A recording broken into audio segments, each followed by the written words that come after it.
Okay, busy time here. This is gonna be kind of a long video. Definitely different from last month's video, which didn't have that much stuff in it. A bunch of stuff this month, really crazy. Starting off with right here, weird 5 Switch games this month. Not all new releases, but it's weird because there was a time where I felt like it was like maybe 1 game a month, maybe no games a month. But right now, I have 5 new games I got this month. First one was actually the first game that I bought off of this app called Mercari, which is kind of like if you people are using Let's Go or Facebook Marketplace, stuff like that, or Let Go, not Let's Go. I've never used Let Go, so basically I just want a place like that that's like eBay or like Facebook Marketplace, and people will ship them to me, and I'll browse that all day long. And the first thing that I bought on there was Skyrim Switch RIM, which I paid $20 for. It was $25, which was still a really good price for it. But they give you $5 off your first purchase. So here is my endorsement. Check out Mercari, Mercari. It's an app that you can just browse and keep reloading it all day because people are posting all day stuff. So I got Skyrim. I started that a little bit. I like it. It's just I have so much to do right now. I can't focus on Skyrim. But basically my thing was like, man, if I can't get into Skyrim on the Switch, that's it. So I got Skyrim. This just came like 2 days ago, and I haven't had the chance to try it yet. This is Owlboy. I think Owlboy came out like 2 months ago on the eShop, but I was like, nope, waiting for this physical because they announced it the same day. So you could basically double dip on it, knowing that the physical was coming out in 2 months.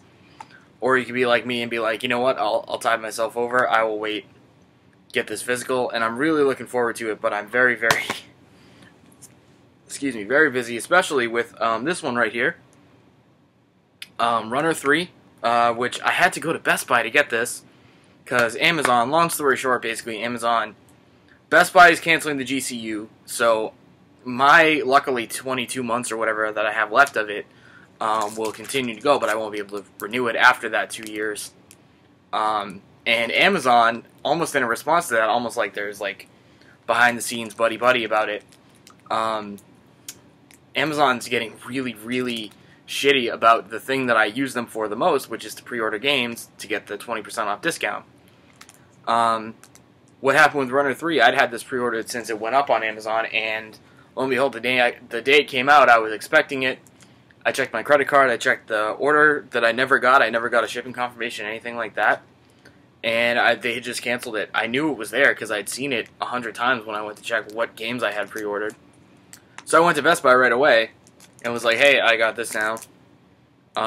Too bad time is a little bit limited on that.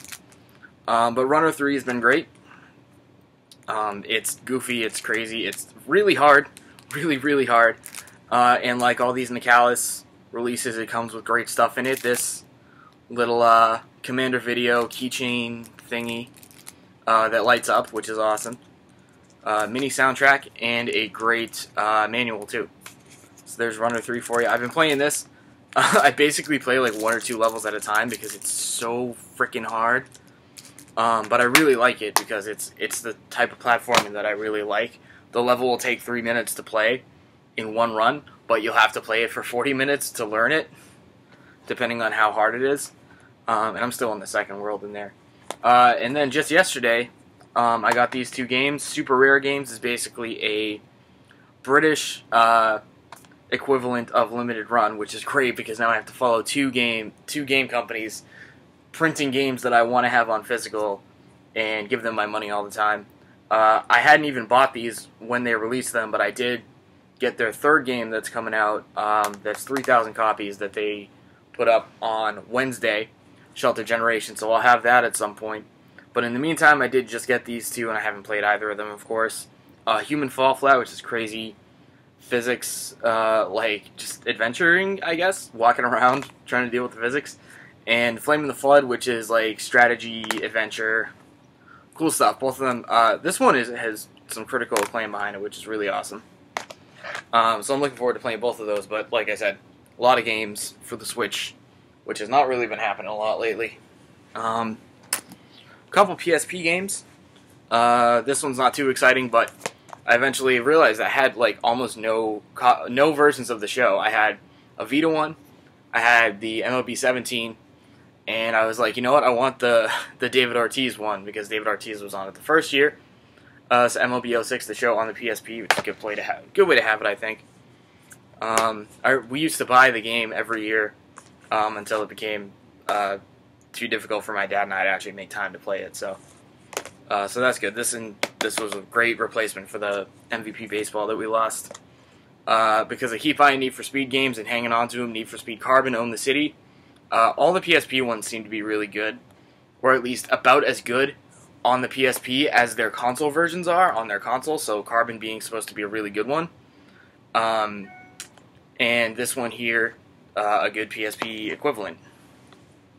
Infected. I've actually wanted this game for a long time. I got this from Highway to Kel, somebody I follow on Instagram. She's really cool.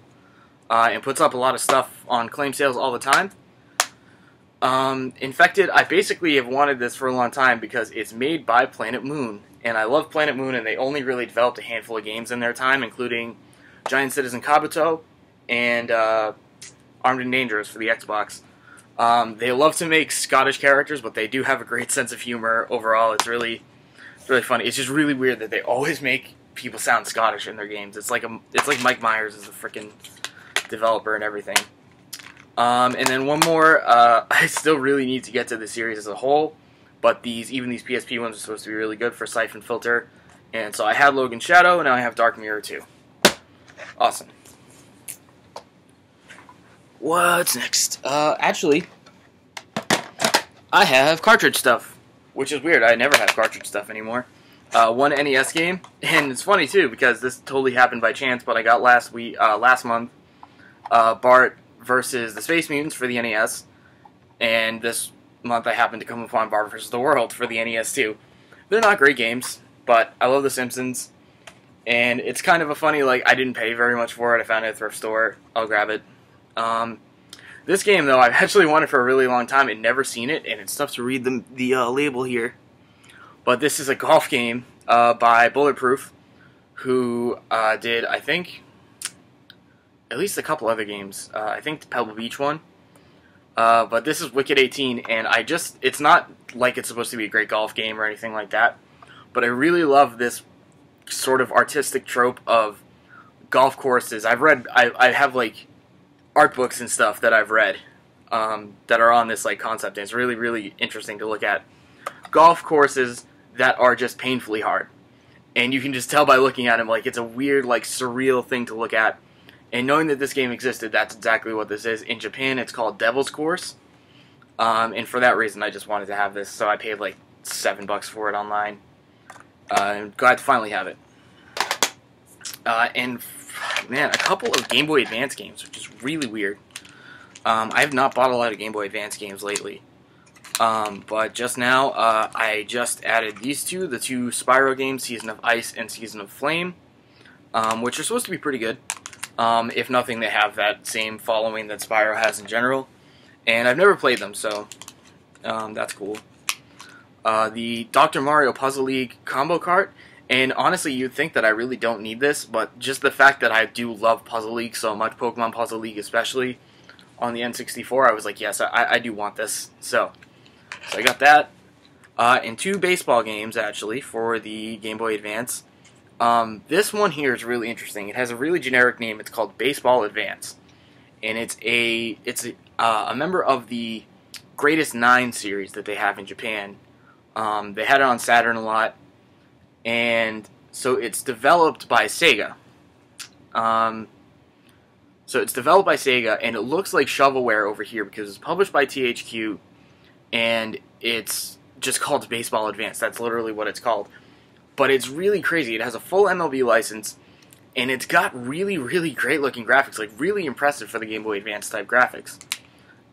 So it's kind of, to me, it's kind of like if we had gotten those last couple World Series on the Genesis brought over to the Game Boy Advance. Really, really interesting. Sometimes this game goes for a lot of money, and I just waited until I could find it for under $10, and I did.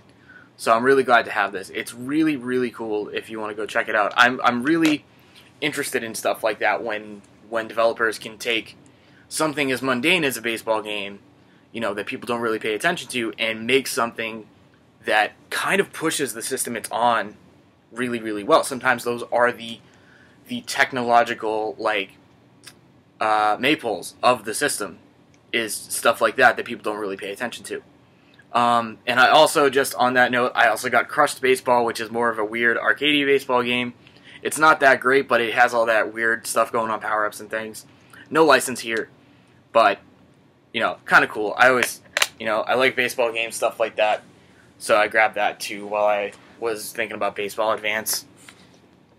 A couple odds and ends here, basically. One PS1 game I also got off of Mercari, not for the best deal in the world or anything like that, but because it's Broken Sword 2, and all I paid was like $8.50 for this, I was like, yeah, I like Broken Sword a lot, I want to play the other games. This is the second game, and I've played the first one now, so I have the next game to go on to. And one Dreamcast game, which is NHL 2K, and funny enough, I have NHL 2K2. I've liked having it out for a long time, and that game actually has gone up in price a lot lately, and I'm trying to figure out why. I'm like, why would that go up in price? It kind of makes sense for a couple reasons to me. I found out that it is, I think, the last, if not one of the last, Sega published titles for the Dreamcast. This is 2K2, not 2K. And I did play it the other day, and I thought it was pretty decent, but I wasn't, like, blown away by it. So I figured I'd grab NHL 2K, which on the other hand is really cheap, doesn't have as much of a following. Oh, and also 2K2, unlike NFL and NBA 2K2, never got ported to the PS2 and Xbox when the Dreamcast died out, and those succeeded it. So World Series didn't either, but World Series also sold a lot better. 2K2, I can imagine, didn't really sell as well, so it makes it a little bit hard to find, especially being the last game that Sega published, if that's true. So 2K is about equal. If 2K2 starts to go up in price even more, I would probably just get rid of it and hold on to this, because there doesn't seem to be a lot of difference for it. But I have 2K and 2K2 on the Dreamcast. They're hockey games, and I like hockey games, and there's no 2K1, by the way. They skipped that year, I guess, or they just called it 2K, whatever they did. So I have them both for now. A couple DS games. Puzzle Quest Galactrix I got off Declutter. I'm really happy to buy DS games on Declutter because they're always with the cases, and that never happens anymore. So I will usually confidently pay $6, $7 for stuff. I think I paid like $5 for this, so no big deal. I really like Puzzle Quest, but I'm really bad at it. But now on the DS, I do have Puzzle Quest 2 and Puzzle Quest Galactrix, which goes to this hex-based field of play, which I think is really cool. So this is basically Puzzle Quest 3, but in, like, space. So cool stuff here. I really like these games. I have, oddly enough, that I found at Sabres, a Japanese Mario vs. Donkey Kong March of the Minis. It's Mario vs. Donkey Kong 2. I know there's a third one. I think it's called Miniland Mayhem on the DS. But I've never played one of these before, and it might be kind of tough to do it in Japanese because there's strategy involved, but I'll give it a try. And also, I have been pricing a lot of Yu-Gi-Oh cards at work, and I look at these cards and I go, what is this game now? I don't understand it. I have no idea what's going on. So even though these are kind of pricey at this point, I picked up, this is World Championship 2010 for Yu-Gi-Oh, and I played a couple matches in it, and though they didn't really go into a lot of the crazy stuff that they have going on in that game now, but I'm kind of starting to get it. I want to know what I'm talking about, and Yu-Gi-Oh in particular has changed so much from the Yu-Gi-Oh games that I know when I played it when I was 8 or 9 years old. It's literally been 15 years, and that game has changed as much as any other card game should. But that being said, it's really crazy to see it. I have no idea what's going on. And I'll go through a couple more that I only have a few of.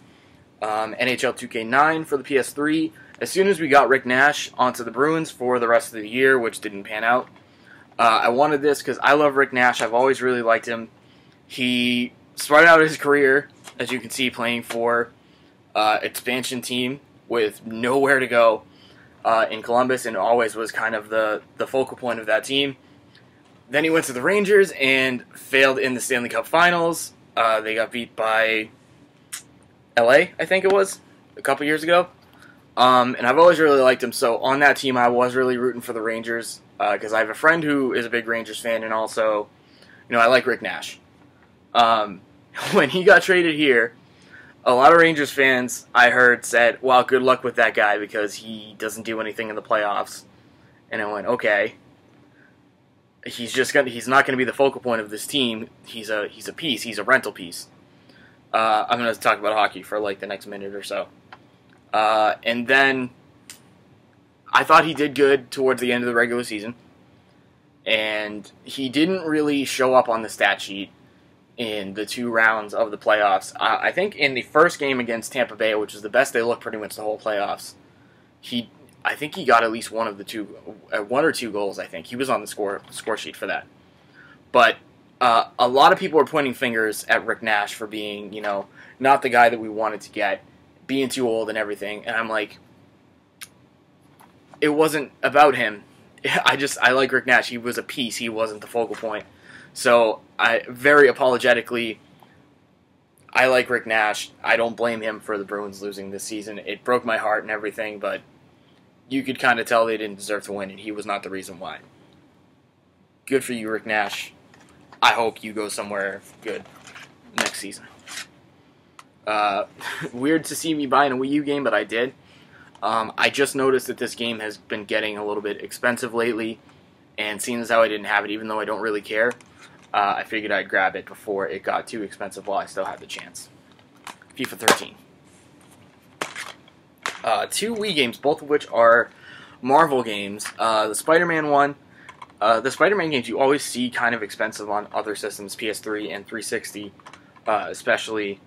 And then this one I had the chance to buy for real cheap, and I thought this was really interesting because it's got all the different iterations of Spider-Man. So because of that, I was like, I'll try this out, see. It's got a bunch of different gameplay styles and stuff. I thought that was real cool. X-Men Destiny, on the other hand, this is not a good game from what I've heard. It's essentially boring. And I just wanted it. I've always kind of wanted to pick this up because on any system, even though probably 360 would be a better representation, this is pretty much the game that killed Silicon Knights. This and 2 Human, which I have and haven't played yet. Silicon Knights, who developed Eternal Darkness, and therefore are a great developer to me. I love them. And it's very sad that they died. And this and 2 Human were their last efforts. So I just had to see the game that killed Silicon Knights. Okay. Coffee? Oh, yeah, coffee. Okay. PS2 stuff. PS2, this game, Disney Golf. I actually bought a lot of games on Mercari. A lot, like a couple of games. And this was the game that kind of made me want to pull the trigger on it, was Disney Golf. I'd never seen it before, and it was supposed to be pretty good. It's actually developed by T&E Soft, who make like Swing Away Golf and a bunch of other golf games. And it's not even it's not even like that Disney sports series with football and basketball and stuff. This is totally separate, but it's supposed to be good, and I like golf games, arcadey golf games. This fits that bill. I really want to try it soon. I haven't gotten the chance to yet, though. And speaking of golf games, another game I actually just picked up today, Outlaw Golf 2. I'm not a huge fan of Outlaw Golf because it's not that great of a golf game, but it is kind of goofy. But now that I have Outlaw Golf 1 on the Xbox, Outlaw Golf 2 on the PS2, and they're so cheap, I will probably end up picking up at some point the blockbuster 9 Holes of Christmas and 9 More Holes of Christmas, and maybe even the volleyball and tennis Outlaw games, because they're so cheap, and I might as well just have all of them, because they're crazy sports games, and I like that, even though they're not supposed to be the best. Another game from that lot of games that I bought on Mercari, along with Disney Golf, I figured I'd keep this because it's real cheap. I still wouldn't have kept it, but I noticed it's made by Rainbow Studios, who apparently are doing this series for the most part lately on the PS3 and 360 especially. And whenever I see Rainbow Studios, I see it and I'm like, that's probably a good game. They made the ATV Off-Road Fury games, and apparently this is the natural next step for them. They also, the specific reason that I kind of like them is they made Star Wars Racer Revenge on the PS2, and That's kind of a forgotten game, but I always, even if it's not that great, it's not as good as the first one, I give them credit for making that, so it's cool. I have that. Finally got another Katamari game. We Love Katamari. I bought this on Declutter for $9 and change. It was a little bit cheaper than it usually goes for nowadays, and I was like, you know what, give it to me. I love Katamari. We love Katamari. Can't go wrong. Can't go wrong with Katamari games. They're amazing. And finally, on PS2, so fitting in with my my project of getting the sports games and everything, and then making covers that I want them to have. I didn't have Here Comes the Pain for a long time, and I had every other game, especially on PS2, for wrestling on there, and Here Comes the Pain has held its value really well, so I was always like, I don't need Here Comes the Pain, because I won't play it that much, you know, I won't play any of them that much, but I bought a disc only of Here Comes the Pain, so I wouldn't feel like I had to sell it and get rid of it, and I specifically bought it to make a special cover, so I made the Scott Steiner one, because they say all men are created equal, but you look at me, and you look at Samoa Joe, and you can see that statement is not true, and so on and so forth, and Scott Steiner is a joke of a person, and he's ridiculous, but man, I love him. This Scott Steiner. Xbox games, surprising amount of Xbox games, actually. Again, another one I just picked up today, World Series Baseball 2K3. I just needed this one. I needed one more game to basically fill out a deal that they did at one of the thrift stores. So I went with this one. I just like the Sega sports franchises, whether it be World Series or 2K, NHL or football or whatever it is. So I figured I'd throw this one in there. And Xbox is especially is like the natural like progression of the Dreamcast, so I do kind of like to get these on the Dreamcast, Xbox, excuse me, if they're not on GameCube, which is the GameCube just overrides everything. I now have all 3 of the titles in this series. Kingdom Under Fire, I had the Crusaders, and Circle of Fire. Now I have Heroes in here, so I really need to play this at some point. They're kind of like action RPGs with a lot of strategy mixed into them. So the characters look really cool and everything. I really want to try them, but on the other hand, we have a not so great game that I just always think is hilarious, and especially in this period where Toys R Us is currently in liquidation and everything, you kind of latch onto these sort of Toys R Us. This is a Toys R Us exclusive game called Sneakers. It's not good. It's not good at all. It's weird. It looks like it should just be a straightforward, crappy platformer, and it is, and it isn't. It's got like weird strategy things built into it. I find this game more hilarious than actually think it's going to be enjoyable at all, so I grabbed that too for like $3, I think on Declutter. This game I should have actually had last month, but I ordered it on GameStop when they had that buy 2, get 1 thing going, and for Baldur's Gate Dark Alliance 2, which they had surprisingly cheap. It's a lot more expensive on PS2 than it is on Xbox, but it's still not that easy to find on Xbox, so I jumped on it, and they ended up sending me Baldur's Gate Dark Alliance 1, which I have on GameCube and didn't need at all. So they just no problem sent me a Dark Alliance 2, and I was able to scrounge up the case for it, so I'm really happy about that. This is the kind of stuff I like to play for RPGs, action RPGs, kind of hack and slashy, not too extreme. So really glad to have that now. Speaking of which, finally got Hunter the Reckoning Redeemer, which is actually kind of the same game, only I always like Hunter the Reckoning, because it's got that gothic horror feel to it. So this is the second, this one is Xbox exclusive. So the first one came out on GameCube and Xbox. I have it on GameCube, because I would want to have it on GameCube. And then the third one was exclusive to PS2. This one here is exclusive to Xbox. It's kind of like a quick follow-up, it almost seems. A sports game. This actually is a game that I had as a kid. This is like, I talked about it last month, about how I just have this weird infatuation with the Xbox Sports Network games, and just grabbing them all and seeing how they fared up against the other companies at the time, EA and whatnot. When the whole competition, the big competition that happened in the 90s was kind of weaning itself down to a couple companies, and Xbox kind of jumped in with their own stuff.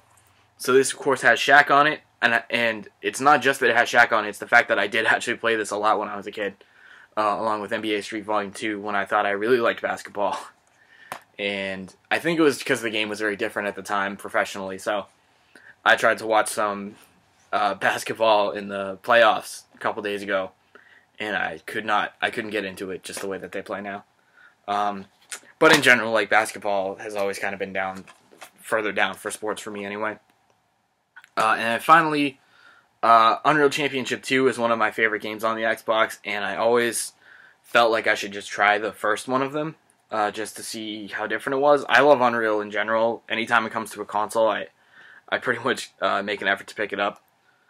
Not that they've made a game in a long time for them, but the ones that are on consoles, I've grabbed them. And so I grabbed this one too. It's not going to be as good as Unreal Championship 2, which is a absolute classic, but worth a try to see what's in it and what's not.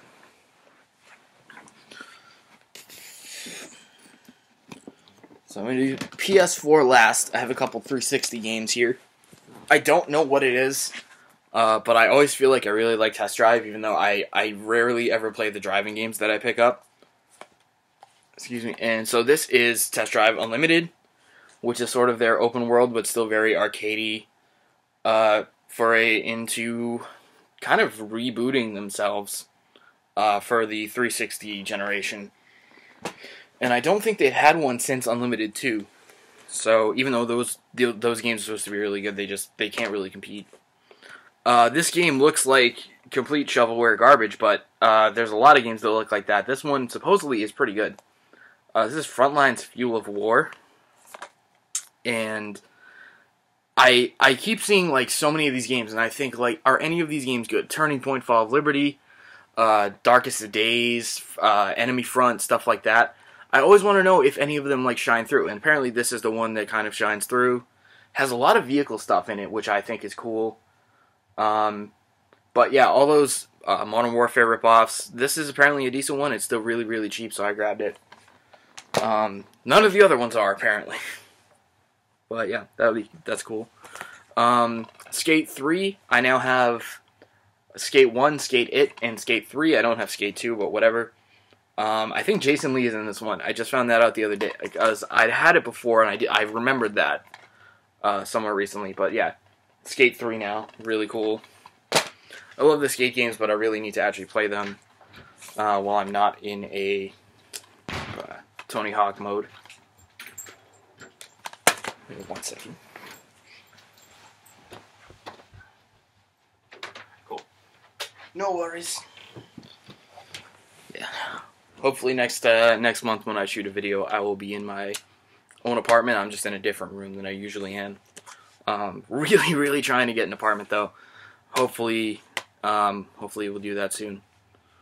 But anyway, just a couple more things to get to. Portal 2.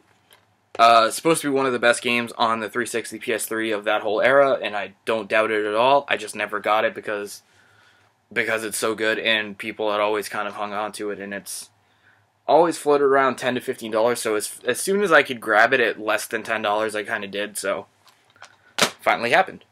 Finally for 360, we have this. I already had Halo 3, of course, because I am a huge fan of the Halo franchise, and I always look at it like, I think Halo, out of every game series, is the one series that I think I like way more than people expect me to. I grew up playing Halo once I got an original Xbox. I got rid of my GameCube the first time because I had no games, and then got an original Xbox, and for whatever reason, was always able to get money to buy games for it. And so I was like really glad I grew up on Halo 1 and Halo 2. Even though I never had live and never played online or anything. Still, largely don't. But one of the games I'm about to show you kind of refutes that. And so yeah, this is a smaller collector's edition, which is something I like because, again, something I'm about to show is going to refute that. But it's always good to have that amount of shelf space. Halo 3, even though I thought was the weakest of the first 4, is still a great game by any definition. And I grabbed this. This is actually going for like $20, $25, I think. But I got it for like $6 on Declutter, and it had the slipcover, which I didn't even expect it to have, even by that company's pretty high standards so far from what I've been getting. I was gonna say so. Oh yes. For those of you who don't know, this collector's edition is, however, terribly designed. It's a nice collector's edition. It's a nice box. It's got cool stuff in it, like an art book and everything. But it is the worst designed collector's box you'll ever see, and I think that's why there's one company that people keep going for when they make steelbooks that don't look like this anymore. What they did was they had them on these really, really crappy holders in there, and either the disc would fly out and roll around in the steelbook during shipping, or the whole thing would come out, which is kind of what happened here on this one. The disc is totally fine and everything, but you see where that adhesive is, which means it totally shifted out from its original spot, and so it's not in the greatest position right now. But yeah, they're all like that. It's a terribly designed collector's edition, even though it looks really nice and has good stuff in it. And so, hey, I got a collector's edition, which I usually don't do. And then finally, we got some PS4 stuff, some really cool PS4 stuff, actually. I'll get to the biggest one last. Overwatch just had its 2-year anniversary sale, so I finally got the chance to try it. I picked it up the other day for $20, and I've actually enjoyed it a lot. I've been playing with one of my friends that I've been playing Fortnite with as well, so they're a huge, basically an expert on it now. Not an expert, but they've been playing for a long time. They have like 250 hours, they told me. And so I'm enjoying it a lot, especially when I play with them. And I'm getting better at it. I'm better at it than I am at Fortnite or anything like that, so. Technically not a new game for me, but I did finally upgrade it. I've been meaning to restart Shadow of Mordor for a long time, especially because now I want to play Shadow of War. And I never made it that far in it the first time, even though this Shadow of Mordor was the first game that I bought with my PS4, the game I had to have when I bought one. I only made it probably a third of the way through Shadow of Mordor, never got the chance to pick it back up or start over again. And now that I had the chance to get this, I was like, well, if I start it over, I want to get the Game of the Year edition, and even if I don't play the DLC, when I finally play it, I'll have this, because it's all on disc. So that's good. Call of Duty Black Ops 3, kind of going on the Halo 3 thing that I said, where I think people, knowing what kind of games I like, don't expect me to like Call of Duty. It's not that I like Call of Duty, it's I really like Black Ops, and I always have, and I don't think I'm alone on that.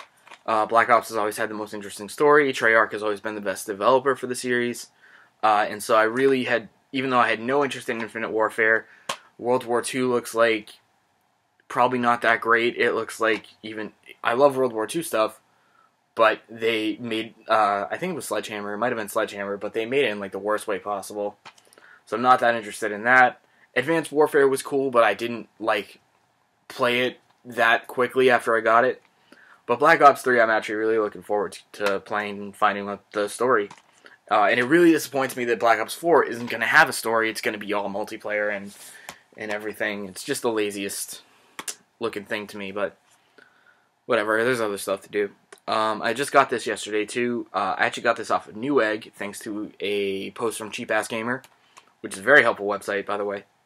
I was able to get this pack for $6, and I didn't really need Limbo, because I already have the Xbox Live 3-pack, which has Limbo Trials and Explosion Man on it, but inside also looks really cool, and so $6 for this pack that is really nice, has this art stuff in it, too.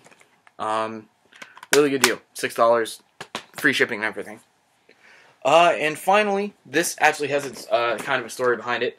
I got this special collector's edition of Wolfenstein 2 that you've probably seen in a lot of places. Like I said, I don't really like to get these big collector's edition stuff, but I really have loved the new Wolfenstein games. They have been fantastic. And it was for that reason that I had no problem pre-ordering Wolfenstein 2, which is still coming to the Switch later on this year. And I really, really wanted to play it on Switch. I really did. But when I had pre-ordered it, and when I had kept my pre-order on it, at that time I was like, well, that's one of the big games that I'm going to play. I'm waiting on that. And I was in Best Buy, looking for something to use my GCU stuff on, and I saw this, and this was $40, which was a tremendous markdown. The game itself is going for $20-25 now, so even then I still probably would have picked that up at some point. So I was looking at this. I was like, I could get this on the PS4 and play it sometime soon, whenever I feel like, for would have been $32, or I can still hang on to my pre-order of the Switch version and pay the $48 and have to play it right away so I could feel like I got my money's worth out of it. So I went with this. I felt comfortable bailing on my Switch pre-order for this, this beautiful looking steelbook that I love the look of everything that they've done with this point in the series. I absolutely love the series. The last 2 games I played, I haven't played the first one that's just called Wolfenstein on 360 PS3, and I don't really know if I need to. I heard it was kind of boring, but the New Order was absolutely tremendous. Old Blood was a lot of fun too, and I was really, really looking forward to playing this, and I was like, yeah, I can't, as much as I want to support it, I really can't commit to it when I can just grab this for $32. So I still haven't played it yet, unfortunately, but I will sometime soon. And, yeah, that was it. Thank you for listening to me talk for a while. Hopefully next time you see me doing one of these videos, it'll be probably less games, but from a place that is my place, not still in my parents' house, but I'm trying. And that's it. Thanks. It's a lot of stuff, and I have to cut back down on that like I did last month, but I appreciate it. See you later.